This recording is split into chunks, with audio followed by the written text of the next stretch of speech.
This has to be a record year for AAA slop getting exactly what they deserve. And that would be nothing. Well, maybe bankruptcy for some of these companies. Think about it. Dragon Age Whale God, Assassin's Creed Shadows, Ghost of Yotei, now Avowed, Vampire the Masquerade Bloodlines 2, and now the most recent one, Borderlands 4 and The Outer Worlds 2. All of them triple A slop. Something that was ruined from a once a beloved franchise that had potential and had people excited about it, completely decimated in order to satisfy the gods of corporate wokeness and political pandering. And how many successful indie titles have we had this year? Like, look at this. Megabonk, Escape from Tarkov, which I have not actually played, and I'm not planning to, but it does look fun, you have to admit that. And so many others. And they're completely decimating the AAA industry. It is insane. I can't even name all the good indie games that have come out because I haven't even played them all. It's insane. Okay, this is weird. We have two high-profile AAA games, both of them reviewed well, both of them struggling to find players and sales, which has critics scratching their heads wondering why, and all the while... A AAA game reviewed well by critics, let me understand this correctly, by the people we obviously trust, and it doesn't find an audience? Crazy stuff, man. Someone called FBI. Someone needs to figure out what's happening here. Oh no, the horror. While that's happening, yet another indie game has come from the top ropes and just bodied everybody. What's really weird about this is that nobody's talking about it. You can barely find anything on this game, yet more and more people keep finding it and playing it and loving it. It's a single player, yes, a single player extraction shooter named Escape from Dunkey. Can you guys guess where it got its inspiration from? This game has continued to grow day over day to the point it is now battling for the top 5 most played games on Steam, switching spots with Battlefield 6 at any given moment. That is hilarious. The top 5 position on Steam, by the way, is literally eclipsing all the top 1,000 games on Xbox. Just so you understand what kind of numbers we're talking about, honestly. A game, mind you, that was made by 5 people and cost less than $20. Are they not seeing the pattern here?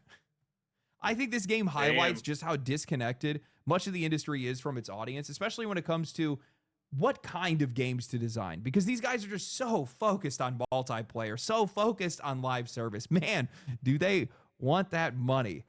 And all they're doing is just ignoring single player audiences and casual audiences.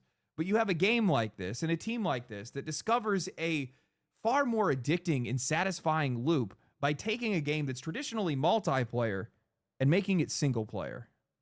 So today what I want to do is I want to talk about why 2 major AAA games are struggling to find players right now, how the industry needs to stop ignoring the biggest player bases in the world, and how a game about ducks. The biggest player base in the world is just your average, completely normal, everyday gamer who wants a fun game that doesn't try to call him the bad person for, playing games in general. So simple. Is a lot more than meets the eye. The more I play this game, the more I keep asking, what is this? Thank you to GameLoft for sponsoring today's video. Asphalt Legends is a free-to-play arcade. A popular discussion that I've seen pop up recently is how 2 of the most that's the outer slop too. Oof. Talked about releases this season, Ninja Gaiden 4 and Outer Worlds 2, are both struggling out of the gate. These are not low-profile releases. They reviewed... Isn't Ninja Gaiden 4 actually not a bad game or something, by the way, like that? I have no idea. I have not paid attention. I have never played a Ninja Gaiden game. I just kind of vaguely know the franchise about ninjas. Very high IQ, I know. Thank you very much for noticing. But isn't Ninja Gaiden 4 not that bad? I haven't heard anything super bad about it. Maybe I'm wrong. I'm probably wrong, I mean. well. Both of them landed in the mid to high 80s on Metacritic, and yet Ninja Gaiden 4 only peaked at 11,000 concurrent players on Steam, while Outer Worlds barely cleared 10,000 in early access, 3,000 less than Avowed, which could foreshadow an even weaker launch for that game and some serious. It did. Also, this video is not that old, so we already know it did. Fallout for that studio. When someone asked what went wrong, I summed it up on Twitter saying, fun fact, if you bought all of the biggest releases in the past 2 months, you would have spent almost $700. Just the AAA ones, $420. Just the indies and remasters, less than $100. Players cannot survive these prices or the volume of these games. Neither will these. I have said this. I don't think a AAA game currently is worth more than $30. 30 is even cutting it kind of harsh. I mean, I'm getting comments constantly about, well, yeah, this game is slop, but when it's on 90% discount and costs $5 buckaroonies, I'm buying it. It's just honestly hilarious that people comment that. Yeah, I'll buy the slop, but it's 95% off. That's a good one. That's a good one, boys. Like, you gotta appreciate that. Companies. The real problem that we're running into is that all these publishers stack their release. Admittedly, I said the same about Borderlands 4, by the way. When it goes on a 90% discount this year, I'm gonna buy it, okay?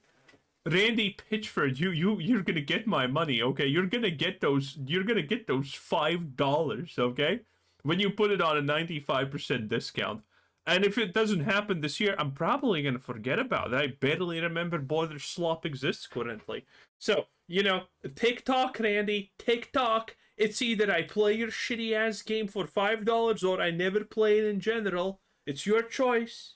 Calendars trying to dodge out on Grand Theft Auto 6, and now they're all just colliding with one another. Too many games, too close together, all costing far more than anyone can justify because, I mean, let's be honest, nobody's going to be picking up based saving the cute waifu. $70 games in 2 months. Most people are going to grab one, maybe two, and that's about it. Adding another one on top of that just doesn't make any financial sense, especially when every single launch is feeling like a gamble on whether or not it's good or whether or not it even works at all. I mean, it's not like people are buying these games based off of critic scores. Critic scores don't matter. People don't trust them anymore. There's too much built-in bias, too I just look at the trailer and then say, no, this looks like slop. much inconsistency. These scores rarely reflect the real quality of the game, so when something Wait, you know what I've been watching about Avowed? I did it just today. I was watching it's like a Synthetic Man compilation or something like that. I'm not sure. It's not even his channel. But he was playing The Outer Worlds too. And it's insane. So you got this, what's it called? The guys who were supposed to look like evil space Nazis or something like that. And the only piece of their gear that looks good is the hat, because it's actually taken out of history, and with that inspiration, everything else is just some kind of artistic dribble, and it's completely ass. It is insane. How do you fail everything? How do modern day devs fail absolutely everything? How do you fail making a cool armor set in a game? It is insane. The Outer Worlds 2 fails on every level. launches, these players are going in blind, and when they're already strapped for cash. Oh, speaking about blind, boys, like the video and hype it up on a mobile device right now. It helps my channel out a great deal, and, well, it truly does. And I'm grateful for all of you who do it. It takes less than a second. And if you think this stuff is important, then definitely like the video right now and hype it up on a mobile device. It takes less than a second. And thank you for everyone who does, because it truly helps, and I appreciate it. Thanks. It's not like they're going to take a risk unless that game is affordable and it's something they are absolutely sure is fun. The only assurance that exists for a lot of players today is seeing it for themselves or hearing from friends, and that's exactly how we ended up here with yet another. Oh, and by the way, the fact that these indie games are just exploding out of nowhere and everyone's playing this proves that you can have games that have no marketing, they succeed. Good games are just going to succeed. There is no such thing as a extremely amazingly good game that just does not have an audience. It doesn't exist. Another indie game blowing up out of nowhere despite all of these high-profile games failing. Escape from Dunkey is a single-player spin on Escape from Tarkov. It launched back on October 16th with around 30,000 players, and at the time of recording this video, it has already passed over 300,000 players with no signs of slowing down. Those are numbers that we usually see for multiplayer hits, not single-player games, but this game is breaking every expectation. I swear, this is one of the most deceptive, accessible, and absurdly well-built games I have ever played. Despite how it looks, every single system in this game feels like it was assembled with surgical precision. The shooting, the looting, the pacing, it all lines up perfectly. The extraction and discovery loops are some of the most satisfying that I've ever seen in what's usually a multiplayer format. At its core, the game is basically Escape from Tarkov, but it's the way that you always wish that it would play. You start out with one NPC at your base that gives you tutorial quests. You then drop into the first area, hunt for loot, fight off enemies, gather materials, food, water, building supplies, everything you need to be able to expand your base. As you finish the quest for that first NPC, you start finding others out in the world. Back at base, you're building crafting benches and shops, which unlock even more NPCs, and suddenly they're all giving you their own quest lines. So, Terraria. Every one of them is But with ducks. Yeah, I'm sold. feeding into your exploration, what you can craft, what you can buy, and how strong your character becomes. Crafting and gunplay feels shockingly good for something that's basically a top-down twin-stick shooter. Weapons have real spread, recoil, fire rate, and damage values, all of which can be modified with attachments. Earlier fights are rough, brutal even in some cases, but as you learn the rhythms, how to dodge, when to take cover, what enemies you can rush, and which ones you can avoid, it all starts to click. If you die, you can always get one shot to go and recover your gear on the next. Oh, by the way, the fact that this game has so many players and it has fog of war mechanics, you know, you only see in what the direction you are looking at. People typically don't like this. One of the biggest reasons why RTSs are failing, in my opinion at least, is the fact that people hate fog of war. They hate the unknown, and that's something you have to deal with constantly. But here, I bet here it works because there's that oomph situation, right? Run, and even if you lose that, well, that's fine. There's a safety net, boxes at the start of each raid that are stocked up with basic weapons to make sure that you never feel defenseless. Now, something that I really love is that as you continue to play the game, you're going to earn experience and materials that you're going to be able to spend on trainers. These guys let you unlock skill trees and passive upgrades that boost your base stats, making the earlier zones easier while still keeping those late game areas tense and punishing. It nails that power fantasy so well, that feeling of growth without ever losing any of its edge. Exploration. Now, that's something that completely blindsided me. It pulls straight from Dark Souls. As you push deeper into some of these zones, you're going to find keys, and those keys are going to unlock permanent shortcuts, doorways, and extractions. You can blow open new pathways with explosives or activate teleporters to link areas together. The more you explore, the easier it becomes to navigate. And the more the game just... Wait, so what? This is an extraction shooter, a rogue-like Dark Souls map? What the... That does sound really good. continues to open up. I swear this game is like a nesting doll of content. Every layer hides another one behind it. Every single system is feeding into the next. At first, I thought the entire thing was just limited to... I have to say, I'm not going to play this, but I am definitely intrigued. The starting zone, maybe one or two areas at max. I hit the warehouse area and figured, okay, that's probably the end, but no, then I unlocked the farm town, a zone that is easily 5 times as large as the last, filled with roaming bosses, armored enemies, and then I got murdered by an arcade machine, and then I realized there's still 2 more zones after this. I just sat there thinking to myself, how big is this game? I am 20 hours in, and I feel like I have barely scratched the surface. Nice. I'm just sitting here in disbelief. I just don't get it. The design of this game is so deliberate. Every piece of it, the way that you upgrade, the way that exploration flows, how attachments meaningfully change your weapons, how your weapon choice changes your playstyle, how loot placement starts to make sense the longer that you play. Every single system feels so intuitive, layered, and deliberate. 1 minute, I'm clearing rooms feeling like I'm a god. The next, I'm hiding behind a wall, clinging to my own life, praying that I don't lose everything, and then I probably do anyway. The difficulty that you would expect from a game like this is absolutely there, but it never feels punishing. The entire game scales so naturally, and when you fail, it's still fun to climb back, unlike Tarkov. Extraction shooters really haven't broken through yet, even though this industry seems convinced that they are the next big thing. I mean, the fun of Tarkov, I guess, is the fact that it's actually harder to progress. There's a fine line of progression, too hard versus progression hard enough. Tarkov is obviously gonna be harder, I definitely don't think they are. Tarkov might be popular, but it's still niche. And to be honest with you, much of that is still self-inflicted. The cheating problems, the broken promises, the rug-pulled features quietly moved into pricier editions. It's ridiculous. Their whole monetization model is basically just selling quality of life back to the player, extra stash space, better trader Based. reputation, access They know they can get away with it.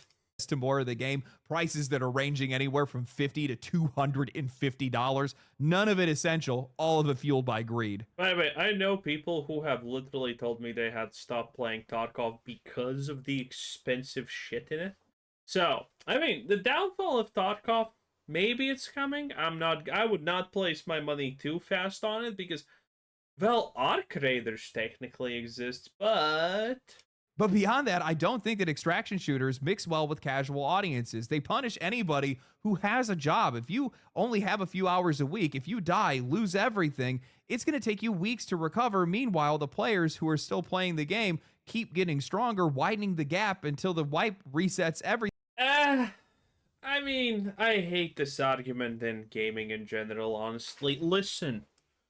You cannot be complaining about the fact, oh, I have a family, blah, blah, blah, blah, blah, I have a life, and I only can play this game for 3 seconds a day because I have 20 stepdaughters to feed and 5 stepwives to beat.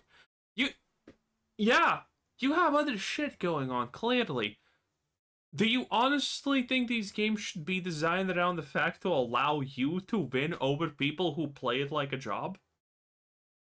Yeah, it's kind of unfair that someone can play it like a job and they do it and they reap the benefits from it. But, bruh, do you honestly think anyone's gonna cater to you?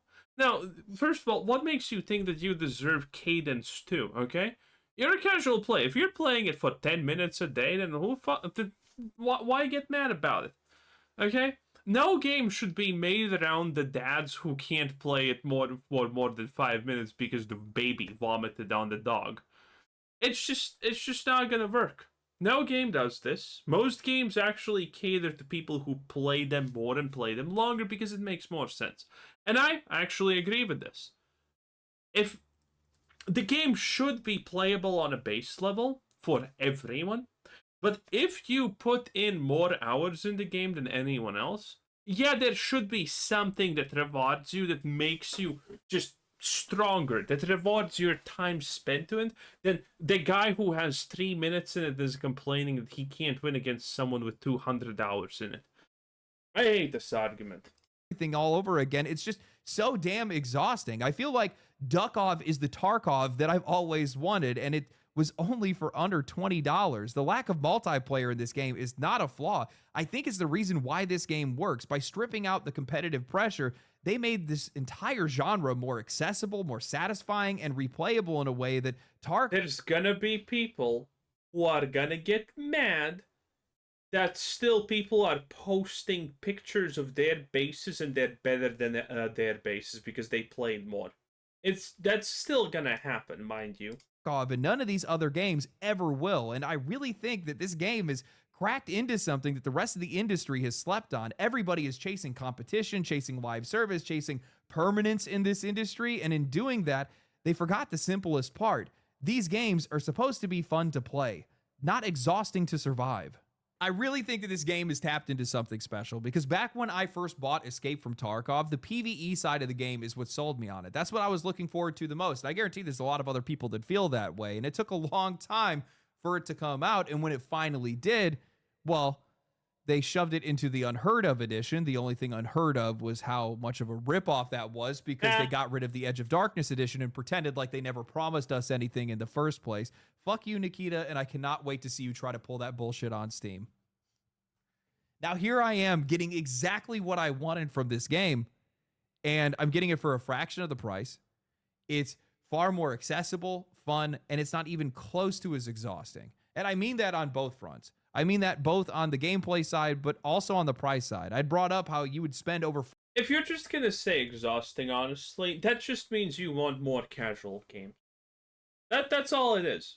Escape from Tarkov, I don't feel we should be calling it a bad game because it's more complex in depth and harder than Escape from Tarkov. That's just it. Okay? There's nothing wrong with liking more complicated games. There's nothing wrong with liking more casual games. Because I like casual games. But at the same time, boys, you remember that I played Lost Ark. And Lost Ark is way harder than any fucking shit-ass Dark Souls you're ever gonna mention in the comment section.